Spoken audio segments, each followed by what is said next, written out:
বিসমিল্লাহির রহমানির রহিম।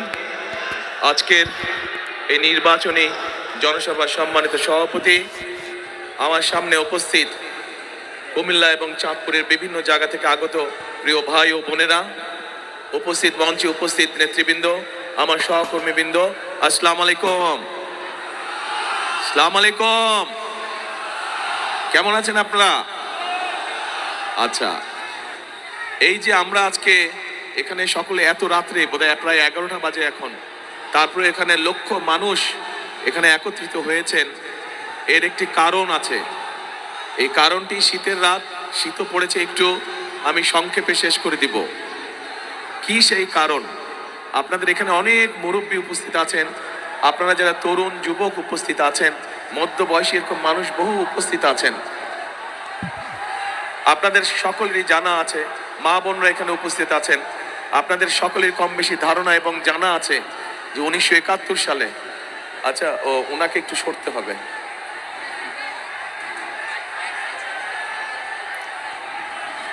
ঠিক আছে? এখন ঠিক আছে, ওকে। 1900 না, স্লোগান বন্ধ করতে হবে, নাহলে তো কথা বলা যাবে না। 1971 সালে এই দেশের মুক্তিযোদ্ধারা যুদ্ধ করে এই দেশ স্বাধীন করেছিলেন। 1971 সাল ছিল আমাদের স্বাধীনতা অর্জনের যুদ্ধ। আর আমার সামনে এখানে 3জন জুলাই যোদ্ধা বসে আছে।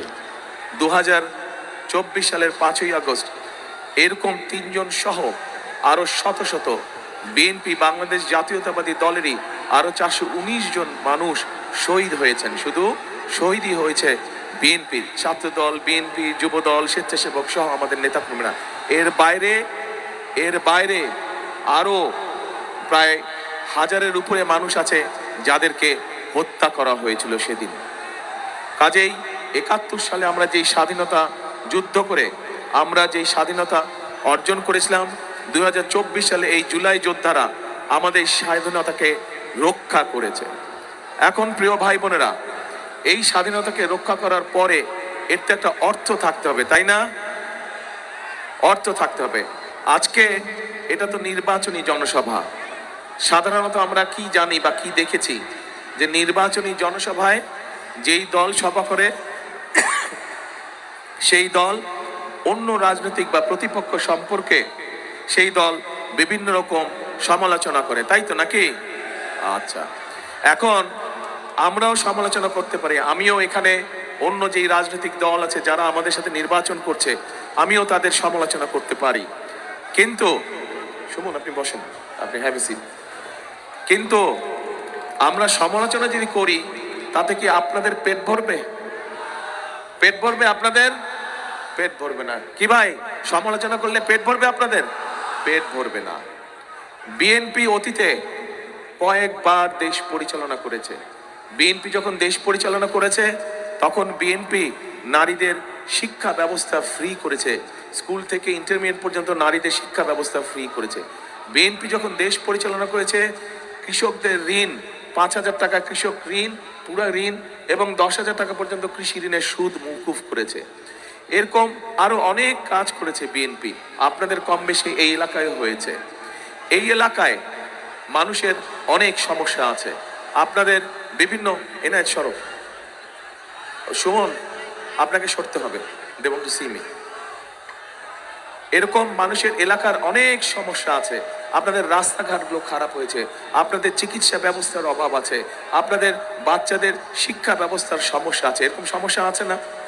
আচ্ছা, তো আমরা যেহেতু বিএনপি দেশ পরিচালনা করেছে সেই জন্য বিএনপির অভিজ্ঞতা আছে কিভাবে দেশকে ধীরে ধীরে উন্নতির দিকে এগিয়ে নেওয়া যায়।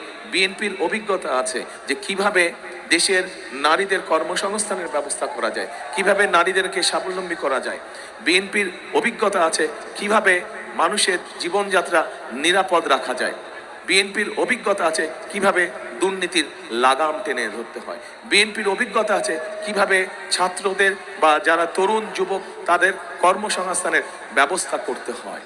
আমি যদি এখন অন্য অন্য রাজনৈতিক দল, সেই স্বৈরাচার বলেন, আমাদের সাথে যারা রাজনীতি করছে বা নির্বাচন আমাদের প্রতিপক্ষ যারা, এদের যদি আমি গীবত গাইতাম, এদের সমালোচনা করতাম, আপনাদের কোনো লাভ হতো ভাই? আমার এই কথা যেগুলো বললাম, এই কাজগুলো যদি বাস্তবায়ন করে তাহলে আপনাদের লাভ হবে? বুঝি না, লাভ হবে? তাহলে কোনটা জরুরি, গীবত গাওয়া, সমালোচনা করা? সমালোচনা করতে হবে মাঝে মাঝে, যদি দেখি বেশি ওলট পালট করছে তাহলে তো সমালোচনা করতেই হবে। কিন্তু কিন্তু আমাদের দেশের মানুষের পেটে ভাত দরকার, সকলের পকেটে পয়সা দরকার, হালাল কামাই দরকার, তাই না? চিকিৎসা দরকার, শিক্ষা দরকার, বিদেশ বা দেশে হোক কর্মসংস্থানের দরকার। কাজেই এইগুলো হচ্ছে আমাদের পরিকল্পনা। আমরা ভাই রাজনীতি করি, আমরা স্লোগান দেই যে আমাদের রাজনীতির জনগণকে আমরা সবসময় আমাদের পাশে রাখতে চাই। সেই জন্যই ওই যে প্রথমে বললাম, বিএনপির অভিজ্ঞতা আছে দেশ চালানোর। আমাদের এই ফ্যামিলি কার্ড নিয়ে, আমাদের এই কৃষক কার্ড নিয়ে অন্য অন্য দল অনেক সমালোচনা করছে, শুনেছি আমি, আপনারাও দেখেছেন, পত্রপত্রিকা দেখেছেন না? এরা যা কয় কিচ্ছু যায় আসে না, আমাদের কিচ্ছু যায় আসে না।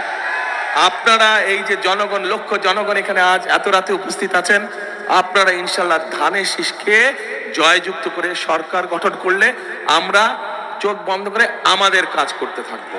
যেই কাজগুলো করলে এই দেশের মানুষের, খেটে খাওয়া মানুষের উপকার হবে, এই দেশের খেটে খাওয়া মানুষ কিছুটা হলেও ভালো থাকতে পারবে। এখন এই কাজগুলো যদি আমাদেরকে বাস্তবায়ন করতে হয়, আরেকটা কথা বলি, ভাই স্লোগান দিস না, স্লোগান দিয়ে কোনো ফায়দা হবে না, স্লোগান দিয়ে কোনো ফায়দা হবে না। আর যে স্লোগান দেবে বুঝবো, আমি বুঝে নেবো তুমি এখানে ডিস্টার্ব করার জন্য আসছো। হ্যাঁ, যে ডিস্টার্ব করার উদ্দেশ্যে আসছে সে স্লোগান দিচ্ছে। কাজেই তোমার নাম এখন থেকে হবে, যে স্লোগান দিবে তোমার নাম গুপ্ত হবে এখন থেকে। আচ্ছা, তো এখন আমাদের লক্ষ্য হচ্ছে, আমাদের উদ্দেশ্য হচ্ছে জনগণের ভাগ্যের পরিবর্তন করা, যাতে জনগণ যদি এখন 10% ভালো থাকে, যাতে আমরা ওটাকে 20% করতে পারি। 100% ধীরে ধীরে যাব আমরা, কিন্তু অন্তত যাতে 20% নিতে পারি। 20% নিলেও আমরা আলহামদুলিল্লাহ অনেক দূরে এগোতে পারবো। তো এখন প্রিয় ভাইরা, প্রিয় বোনেরা, আমি তো বিএনপির পরিকল্পনার কথা বলছি। আপনাদের পরিকল্পনাটা কি? 12 তারিখে আপনাদের পরিকল্পনা কি? ধানের শীষকে জয়যুক্ত করতে হবে। এই যে গুপ্ত, ধানের শীষকে যদি জয়যুক্ত করেন আপনারা ইনশাআল্লাহ, তাহলেই আমি যেই পরিকল্পনার কথা বলেছি, যার ফলে এই দেশের সাধারণ মানুষ চিকিৎসা সুবিধা পাবে, যার ফলে এই এলাকার সাধারণ মানুষ ফ্যামিলি কার্ডের সুবিধা পাবে, যার ফলে এই এলাকার সাধারণ কৃষকরা কৃষি কার্ডের সুবিধা পাবে, যার ফলে এই এলাকার সন্তানেরা লেখাপড়ার সুবিধা পাবে। এবং ধীরে ধীরে, রাতারাতি তো সবকিছু হবে না। আমার হয়েছে জ্বর, বুঝছেন, জ্বর হয়েছে, এই ঘুরতে ঘুরতে জ্বর ঠান্ডা লেগে গেছে, আর ডাক্তার আমাকে অ্যান্টিবায়োটিক দিয়েছে 7 দিনের। এখন 7 দিন লাগবে ভালো হইতে, তো এই সামান্য জ্বর ভালো হইতে লাগবে 7 দিন। এত বড় দেশ, এত ফ্যামিলি কার্ড, এত কৃষক কার্ড, এত মানুষের চাকরির ব্যবস্থা করা একটু তো সময় লাগবে না? একদিন হবে না, সেই জন্য আমাদেরকে ধৈর্য ধরতে হবে। কিন্তু ওই যে বললাম, আপনাদের পরিকল্পনা কি? আপনারা যে বললেন ধানের শীষে, ইয়েস, 12 তারিখে আপনাদেরকে ধানের শীষকে জয়যুক্ত করতে হবে। কিন্তু জয়যুক্ত করার আগে কয়েকটি কাজ আছে। সেই কাজটি হচ্ছে, আপনারা যারা এখানে ধানের শীষকে জয়যুক্ত করবেন, আপনাদেরকে ভোরবেলা তাহাজ্জুদ পড়ে চলে যেতে হবে। তাহাজ্জুদ পড়ে ওইখানে গিয়ে ফজরের নামাজ আদায় করতে হবে। আর আমার অন্য ধর্মের ভাই যারা আছেন, তারাও আপনারা ফজরের ওয়াক্তে চলে যাবেন ধানের শীষকে ভোট দেওয়ার জন্য, এবং গিয়ে ফজরের নামাজ আদায় করে ওই আপনার স্ব ভোট কেন্দ্রের সামনে ফজরের নামাজ আদায় করবেন এবং লাইন দিয়ে দাঁড়িয়ে যাবেন। যেই মাত্র দরজা খুলবে, ভোট প্রক্রিয়া শুরু হবে, আপনারা লাইন দিয়ে ভোট দিবেন, ধানের শীষে ভোট দিবেন ইনশাআল্লাহ। তবে ভোট দিয়ে চলে আসলে হবে না, কিন্তু থাকতে হবে। যেই অধিকার থেকে আপনাদেরকে বঞ্চিত করা হয়েছিল গত 16 বছর ধরে, সেই অধিকারের হিসাব, এই যে এখানে 3 জন জুলাই যোদ্ধা বসে আছে, পা নাই 2 জনের, আরেকজনেরও সমস্যা, এদের এই যে বলিদান, এটা তো বৃথা যেতে পারে না, পারে? যেই অধিকার আপনাদের কাছে কেড়ে নেওয়া হয়েছিল, সেই অধিকার কড়ায় গন্ডায় সন্ধ্যার মধ্যে বুঝে নিয়ে আসবেন, যে ধানের শীষকে জয়যুক্ত করে কড়ায় গন্ডায়, যাতে কেউ ষড়যন্ত্র করে আপনাদের অধিকার যাতে কেড়ে না নিতে পারে, এইটা খেয়াল রাখতে হবে। পারবেন?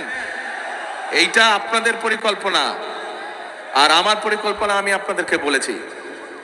তাহলে শেষ কথার কি কথা? শেষ কথার কথা হলো, করব কাজ, গড়ব দেশ, সবার আগে বাংলাদেশ। আবার বলি, করব কাজ, গড়ব দেশ, সবার আগে বাংলাদেশ। ইনশাল্লাহ খাল খননে দেখা হবে আপনাদের সাথে। আল্লাহ হাফেজ। বাংলাদেশ জিন্দাবাদ, বাংলাদেশ জাতীয়তাবাদী দল জিন্দাবাদ। আর এই 14 জনকে আপনাদের কাছে দিয়ে গেলাম, এটা আমার আমানত।